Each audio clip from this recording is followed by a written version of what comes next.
Долгое время русский театр считался достаточно молодым культурным учреждением, но историками были найдены документы, датированные 1891 годом с упоминанием деятельности театра.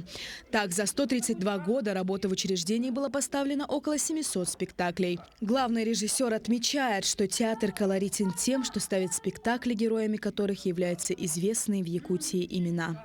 Очень интересный момент, что завтра мы играем спектакль «Созвездие Марии». Это, несмотря на то, что давно он у нас уже в репертуаре, это уникальный спектакль. В чем его уникальность? То, что он написан специально для нашего театра и написан как раз про исторические события, которые проходили в Якутске, что команда Беринга создавала здесь дюпель-шлюпы, собирали и формировали команды гардемаринов якутских.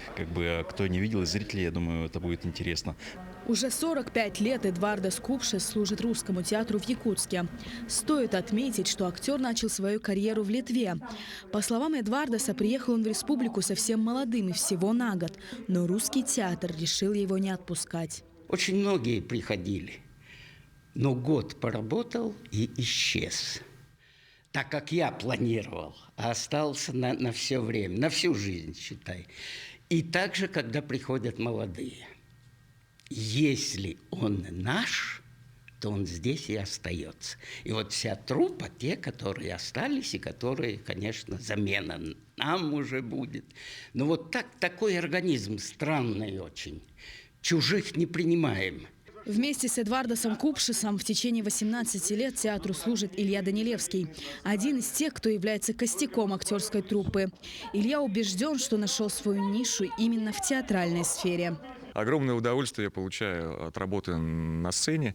И многие говорят, что у нас вот здесь на севере менталитет немного такой зажатый, и мы все очень скромные люди, но на самом деле, когда ты работаешь перед нашим зрителем якутским, я этого не чувствую абсолютно, и даже те люди, которые приезжают с центральных городов, говорят, что зритель один из лучших у нас в городе, потому что он такой теплый, такой искренний, и столько тепла и любви он отдает нам.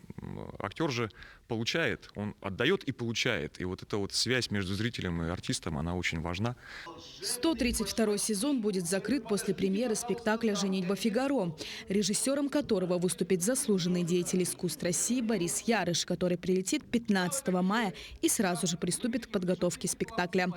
С 23 по 25 июня гости и жители столицы смогут воочию посетить данную постановку. 133-й сезон начнется в сентябре текущего года. Галина Чекурова, Павел Пахомов, Якутск.